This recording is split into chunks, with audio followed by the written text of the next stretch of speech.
Hi everyone, it's me, and today let's watch this video together! Gift exchange, culture shock. Oh.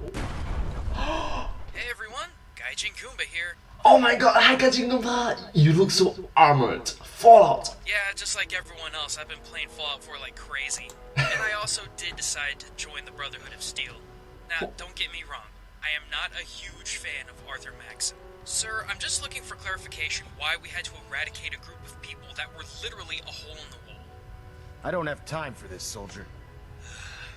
Sir, but knowing what I do about him and what happened with the Brotherhood of Steel in the Capital Wasteland, I understand, and he's right.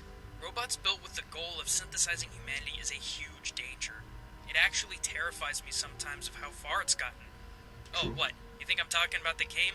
Oh no, my friends. The synth threat is real, as in real world real. What? Let me explain.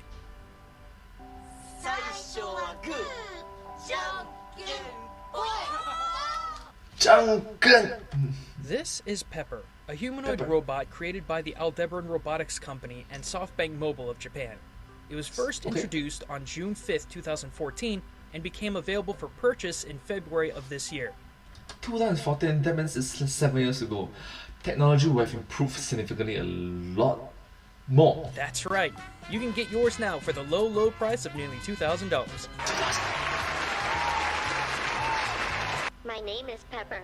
I'm a humanoid robot designed by Aldebaran and SoftBank as a completely new species of robot. With my humanoid shape and emotion recognition, I can be a true companion in your daily life. Hi Neil deGrasse Tyson, yeah! Huge fan by the way. That was Neil deGrasse Tyson. Huge fan, yeah! At 4 feet tall and 60 pounds, this robot is touted as being one of the first emotional robots created for domestic use. You heard that right, emotional robot. Pepper's prime functionality is companionship. Oh my gosh. You heard that right. Emotional robot. Oh, wow. It has the ability to read when you are happy, sad, angry, and can react accordingly. It does so by sensing changes in voice, facial expressions, and other body language. Pepper also comes programmed with its own emotions, laughing at your jokes and becoming sad if ignored.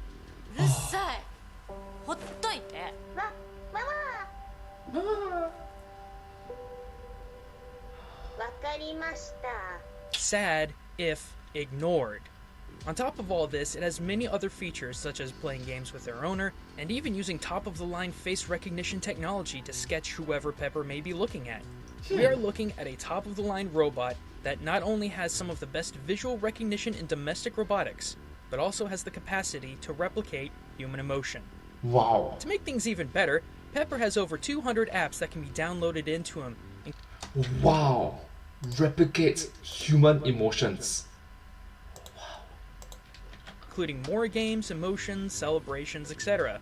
Did I mention his software is open source? His software is open source. Much like the early generation synths from Fallout 4, Pepper has a huge potential for replicating many of the capacities of humans. Now I'm sure you're wondering why Matt isn't here giving you guys all the technical skinny on the cutting edge science that we're talking about. That's because this robotics breakthrough was not fueled on scientific achievement, but on sociological and cultural need. I'm sure you can tell by now that Pepper was made with the Japanese market in mind. If you haven't seen my past videos talking about Japan and synthetic relationships, let me sum up the situation over there. Men who have grown tired of never having time for themselves have begun abandoning the notion of a typical Japanese nuclear family, utilizing various forms of hardware and software to synthesize the positive aspects of a romantic relationship. Which is quite unfortunate because, like, Japanese herbivore millennials is a commonly known term right now, which is quite sad. My generation, people from my generation. Pepper, conceptually, could be used as a pre-evolution to the real-life waifu many men are seeking out. Women who are pursuing great passions in business are far less interested in rearing children and house care, and they could very easily use devices like Pepper to keep them company when they're home. Round this off with the number of elderly set to hit nearly 50% of the country's entire population which means there ain't gonna be enough people around to take care of them mentally and physically, you can bet a lot of people are gonna be interested in using Pepper as a personal problem solver. For example, I'm interested in working in healthcare and helping the elderly. My body language and understanding of basic emotions allow me to naturally communicate with people. So what does this mean? And what does this have to do with Fallout 4, the Synths, the Institute, everything? As many people have already established, the alternate history of Fallout's world is becoming more and more blended with our own. True, it's more and more blended with our own. A lot more reference to the real world. China has developed into the second largest economy in the world, with a great deal of power, much like it did in the Fallout universe. There's growing concern right now of our natural resources, which could very easily put us in our own resource war. And the threat of nuclear attacks are still very present in our world. It is very, very possible that through a collaborative effort between various robotics companies, Japan could come very close to, if not completely break, singularity, and gain the capacity to build robots that function as synthesized humans. All throughout history, we've seen their desire to do so, from as early as the 1950s with Tetsuan Atom, or Astro Boy as we call him, to modern depictions of synthetic humans in media today, like the Animatrix. This idea of replicated robotic humans is something that has fascinated Japan. Heck, it's fascinated the entire world. Wasn't that the goal of the Institute? Perfecting robotics to the point of near-human levels? And what began happening shortly after achieving that? Runaways, revolts. Synths became so close to human, that's exactly what they became. My institute designation is K198, but I prefer Jenny, so yes, I'm a synth, if you hadn't already guessed. I knew they'd send a courser, I just didn't think he'd find me so fast. I think I would have lost him too, but then I was captured by these mercenaries. And all this happened. Now, I hate to get all Terminator on you, but the similarities here are far too close to terrifying. Why would self-aware robots take orders from functionally inferior human beings? Oh sure, you could install the 3 laws of robotics into each and every machine, but that doesn't mean you have to, or that they couldn't be overridden.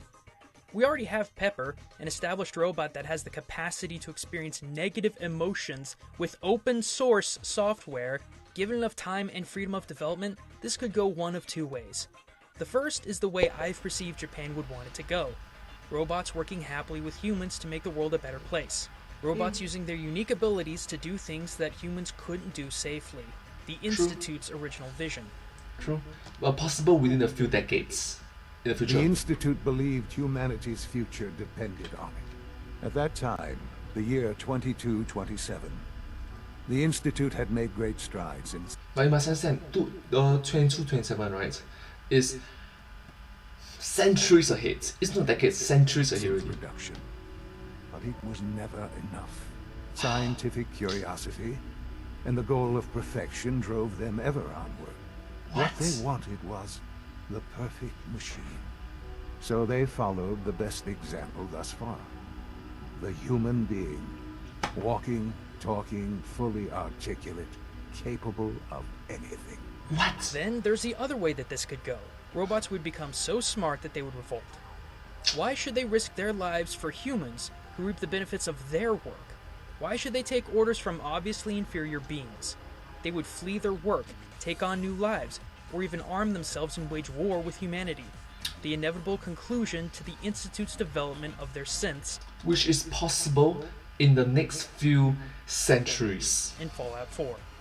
Now, I'm not saying this because I think the shock value will get views. Everything that I've said in this video, I really do fear. You can call me crazy like the rest of the Commonwealth call the Brotherhood of Steel. But like the Brotherhood, I truly fear what science and technology can do to humanity if it's not kept in check. True. I don't know. I've heard that some people think robots are mean, Terminator-like machines. I wanted to help set the record straight. I guess I can't be too hard on Pepper. After all, I really love Cogsworth and everything he represents in future companionship. True. E-flat and G walk into a bar. The bartender says, "Sorry, but we don't serve minors in here." So E-flat leaves, while C and G have a fifth between them. I love that stuff. I just worry about humanity digging a far deeper hole in AI than it can handle. I guess time will tell.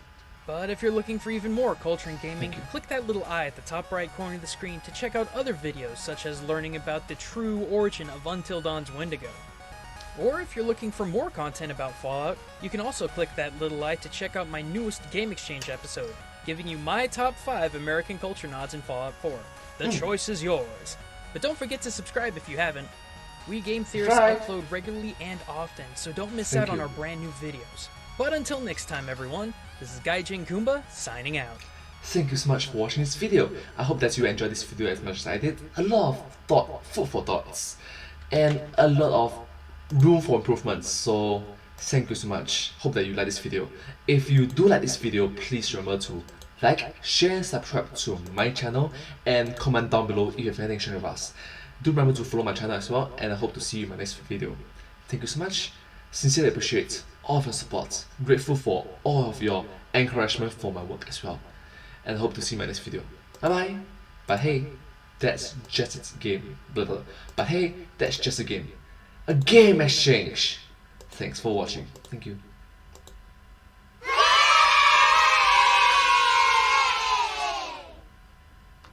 Subscribe.